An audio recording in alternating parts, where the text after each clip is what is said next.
A very warm welcome, ladies and gentlemen, to the PATA 2012 Planning Ahead webinar. We're online across the world. Thank you very much for joining us today, whatever time zone you're in. Thank you indeed.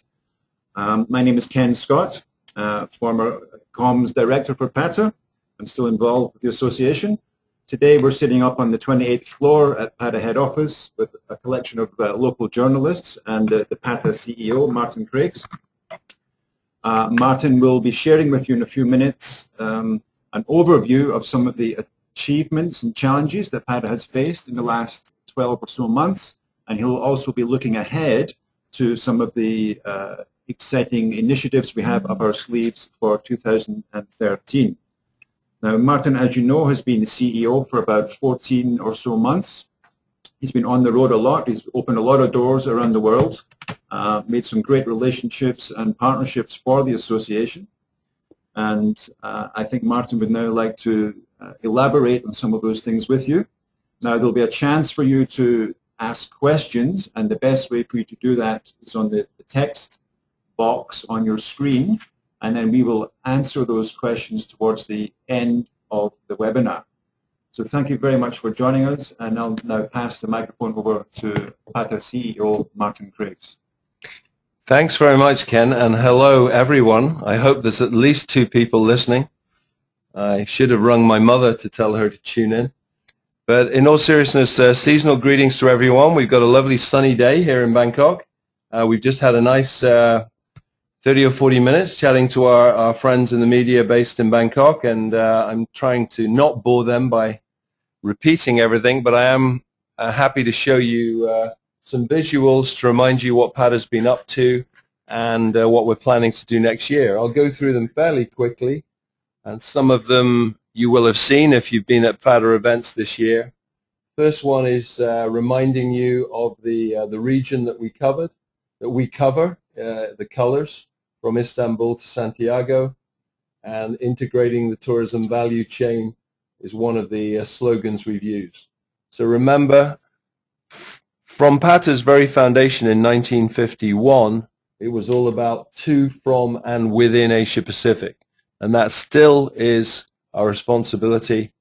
And it's interesting that, of course, the tide has turned in terms of the number of visitors now going from Asia to other markets instead of from the USA and Europe to Asia. It's very much more two-way traffic. Okay. Here is actually a full list of the 104 destinations in our region that we endeavor to serve. Higher, stronger, faster is one of our Olympic mantras during the Olympic year. And this covers 12 sub-regions as defined by the UN and 17 time zones. So we have a lot to keep our eye on. Pleased to say we've been speaking out loud and clear on the leading media like the BBC as well as Time magazine. This takes you back a year to the great floods in Thailand, where we had to speak out to defend our stakeholders who were unfairly being restricted in their business by the very unbalanced reporting and quite irresponsible unbalanced reporting by some international media. So that's one of our jobs, aligned advocacy. This is another activity we started just over a year ago, Hub City Forums. First one was in Hong Kong with the head of Cathay Pacific as our first speaker. Then we came to our hometown of Bangkok in January. We had about 180 people for a half-day Hub City Forum. The whole idea of the Hub City Forums is short, sharp, hard talk, not long 2 or 3 day fluffy fill out the time conference. We're there to give a short, sharp, and hopefully meaningful exchange on topics that are of particular interest to that hub city. So it means we have to be empathetic. We have to really understand, it's a good learning experience for us doing them, what's on people's minds and what they want PATA to do to help them get over their challenges. And the event in Bangkok was particularly successful with some very memorable speeches.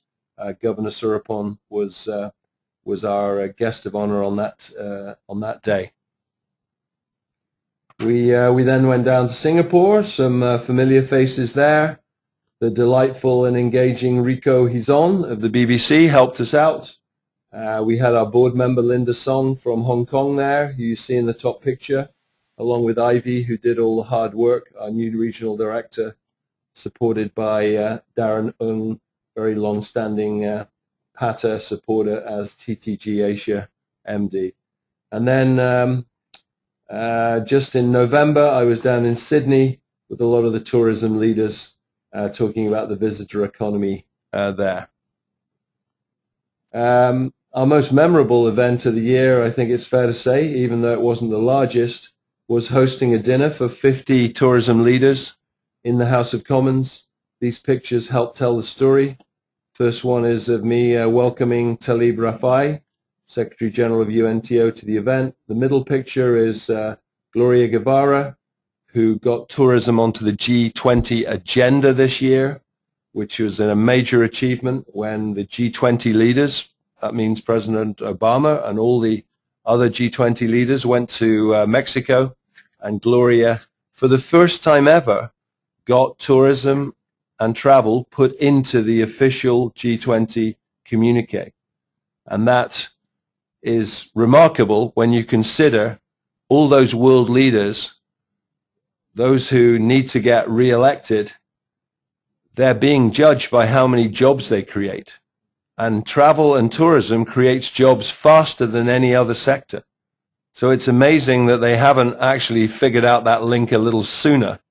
And some of them are starting to, shall we say, turn the corner. I'm pleased to include a photograph there of the very dynamic Priti Patel, who is the Conservative Member of Parliament for Witham in Essex, who led a House of Commons, British Parliament, debate on airport passenger duty. For those of you who don't know, this is by far the highest airport tax in the world. It's 8 times higher than any other country in Europe, which is probably why 10 times more Chinese tourists go to France. One of the reasons. The other reason is easier to get a visa to France and the Schengen countries than Britain. But it just proves that if governments get in the way of travel and tourism, they restrict job opportunities in their own country, which is why I am continuously questioning the British government.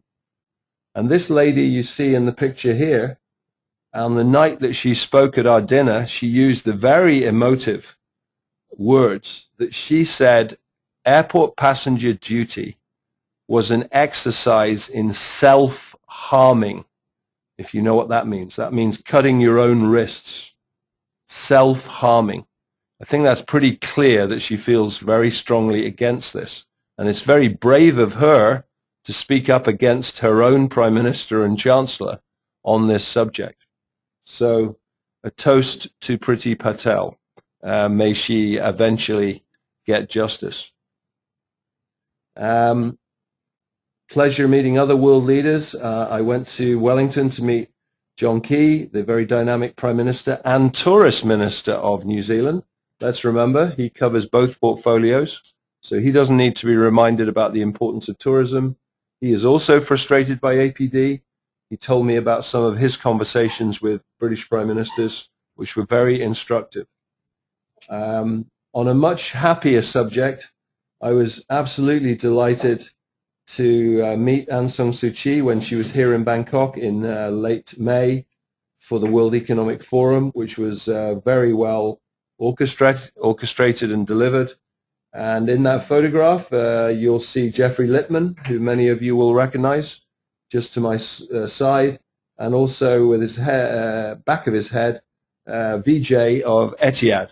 Vijay has been a great spokesperson for the industry around the world this year.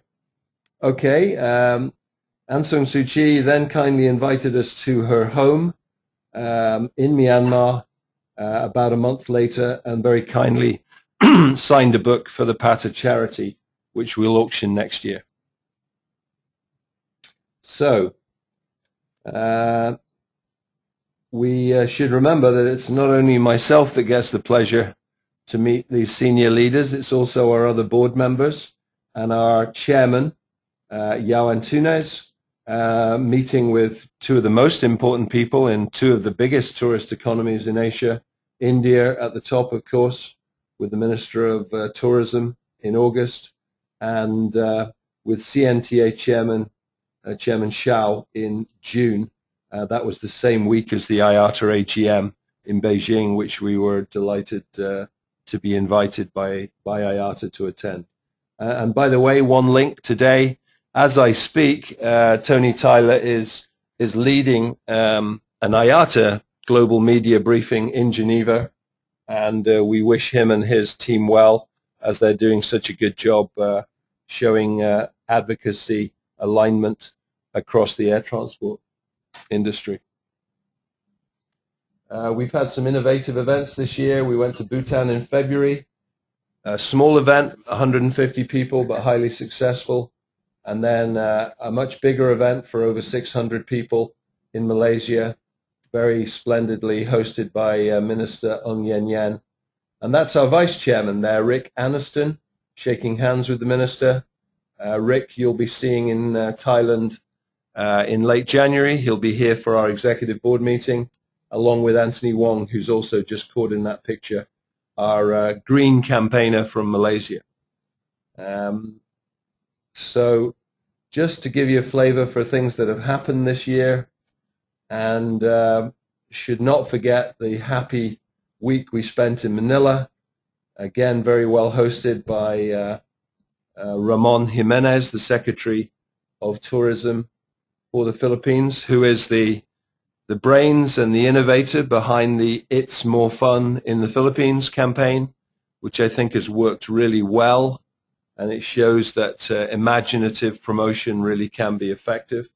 I should say at this particular time, we obviously wish our friends in the Philippines well after the recent tragedy of the latest typhoon, not of course the first this year. And then added to it, Manny didn't win his fight either. So if anyone from the Philippines is listening, our hearts go out to you. I'm sure you'll bounce back.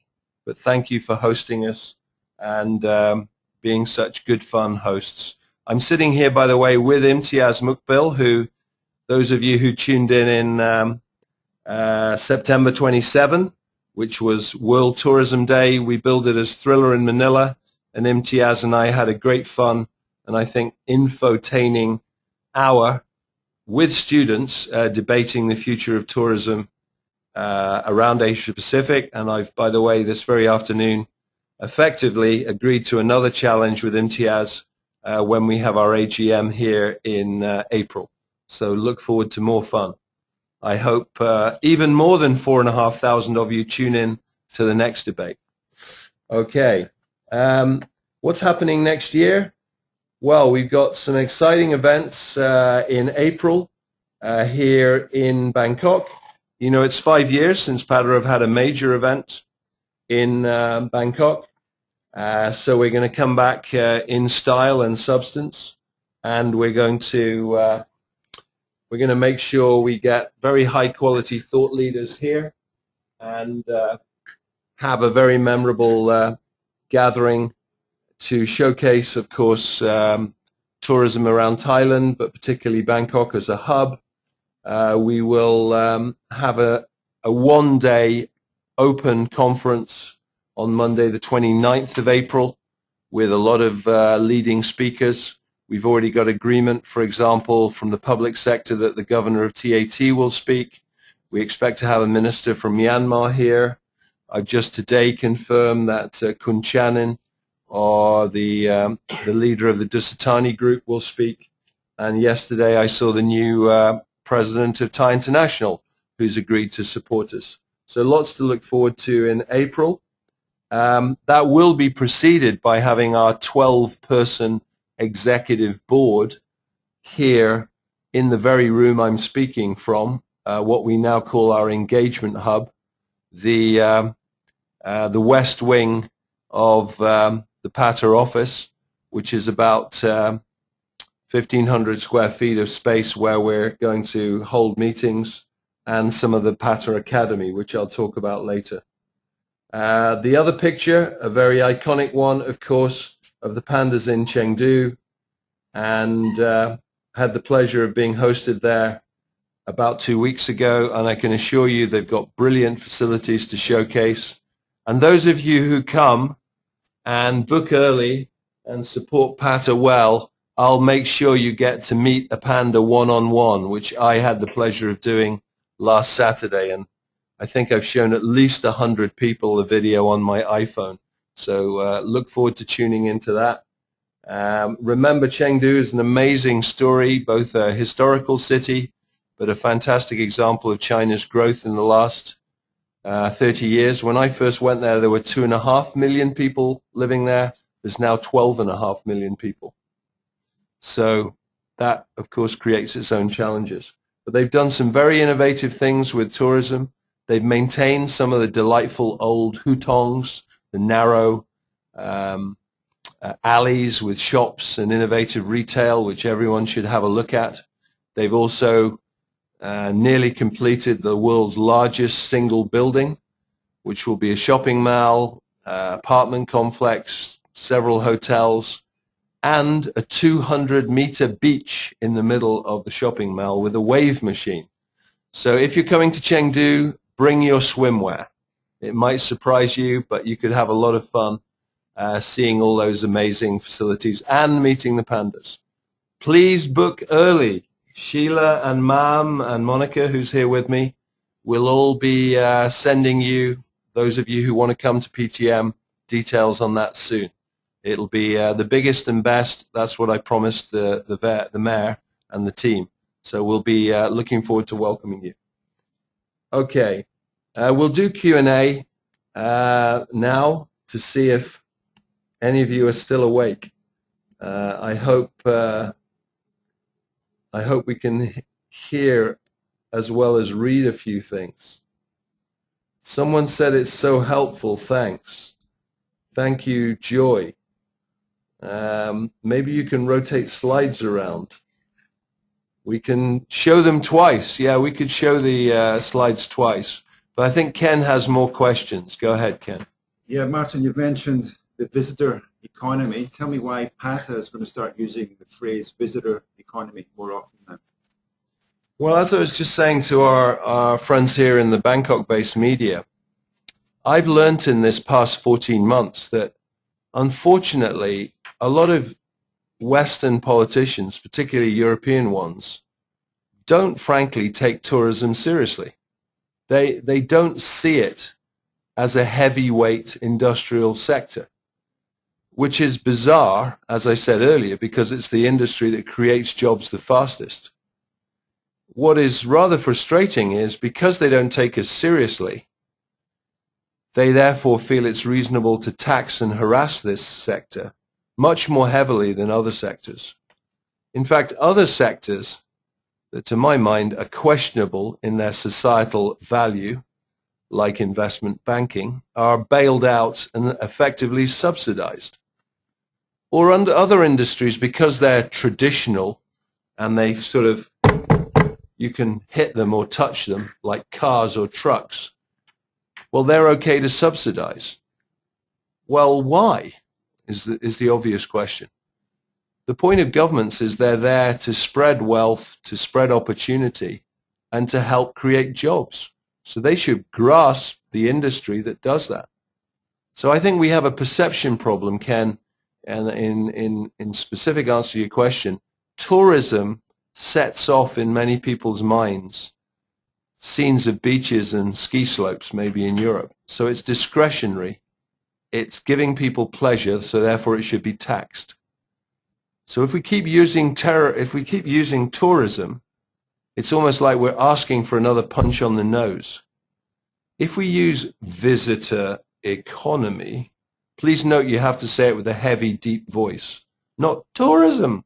You have to say visitor economy. It should make people understand that it is heavyweight, it does help the economy, and it is something that politicians should support, not tax. Just as a reminder, everybody, please go ahead and write in the text box any questions that you have for the PATA CEO. In the meantime, Martin, why is human capital development becoming more important for PATA and tourism? Well, as I was saying earlier, that there's no doubt there's a growth and a demand from tourism around Asia, but hardware is relatively easy to produce, building airports or building hotels, but supply of humanware has to be developed at the same rate. And there's clearly shortages in the economy at the moment on this. And we have to, as an industry association, help motivate young people to join the industry, stay in the industry. And as the expression suggests, human capital development is a 360-degree activity. And I should applaud, by the way, one of our other board members, Peter Simone, who's based in Laos, who wrote a very good paper on this, which was reviewed at our July board meeting, executive board meeting in Hong Kong. So is this where this new concept of the PATA Academy comes in? Can you elaborate on that, please? Yeah. Concept of the PATA Academy we started discussing a couple of months ago when some of our members said, look, we have rising stars, management talent that has been mainly focused on the domestic economy, and we want them to be internationalized. We want them to understand about other countries' experiences and also to have a broader understanding of how the whole travel chain is integrated. And therefore, they have said, if we sent some of our staff to Bangkok, would you arrange a 1-week, high-intensity, very definitely vocationally focused course, which had a mix of classroom instruction as well as site visits, field trips.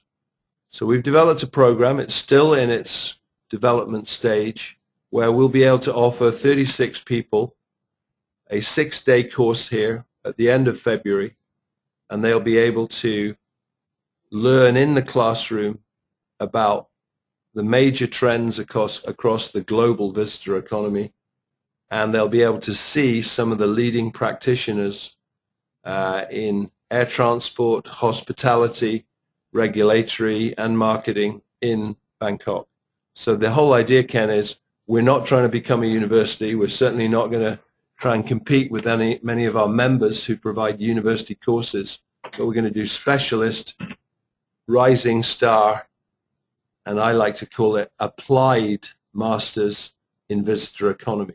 So that it will be properly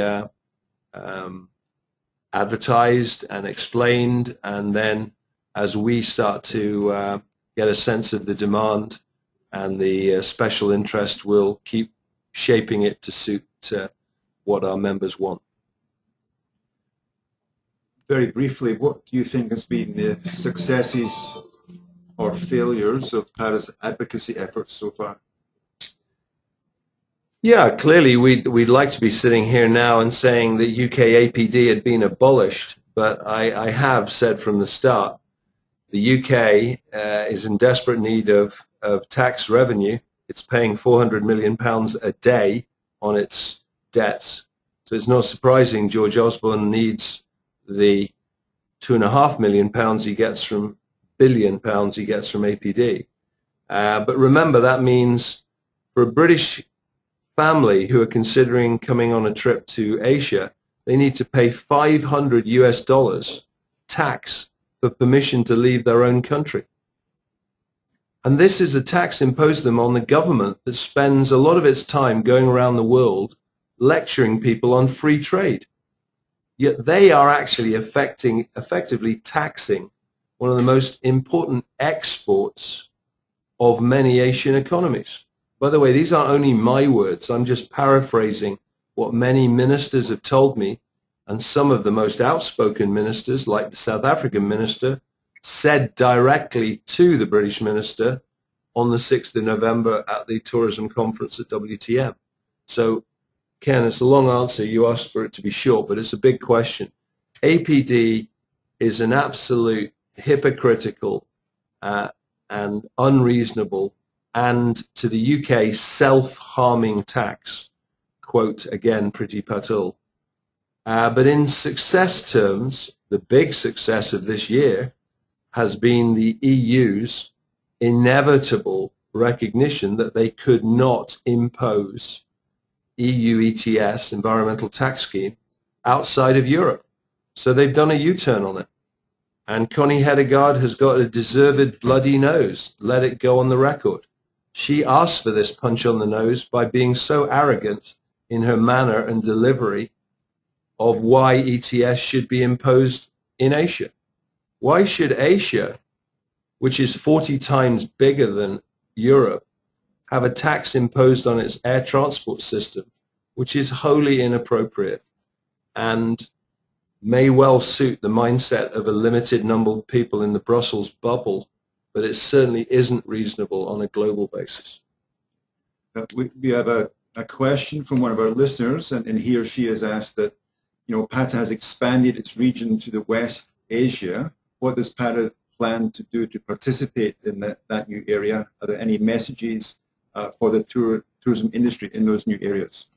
Yeah, thank you for the question. West Asia, by the way, is the UN's term for what many other people would call the Middle East. So it's going back into the regions that are very influential on air travel, like the United Arab Emirates, Dubai, Abu Dhabi, and Qatar. And it's also related to countries like Egypt and Turkey, which has a big aeronautical influence. So we will be doing a Hub City Forum in Istanbul. We've been invited there by Turkish Airlines. We will also be participating in April in the WTTC World Summit, which we were happy to partner with WTTC this year in Tokyo. So we look forward to working with friends in WTTC there.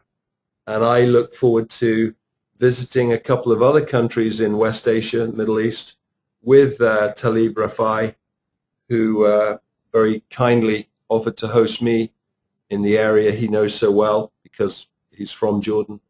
And I should briefly mention another delightful experience I had this year was hosting Talib for a day in Northern Ireland, my hometown of Belfast, when he came to see, I think very symbolically, that you can go from terrorism to tourism, and that Belfast has very successfully developed new tourism attractions based on the Titanic, another tragedy that's been turned into a benefit, where 500,000 people in the last 6 months have been to see this brand new £100 million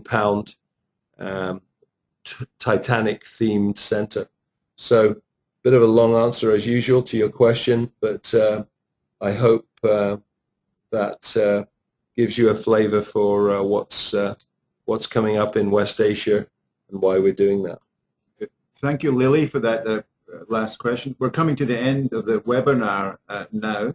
There's the email address on the screen. Please ask Martin any questions directly. He will respond to you. And final word from the CEO, Martin. Well, thanks for tuning in. We'll keep in touch.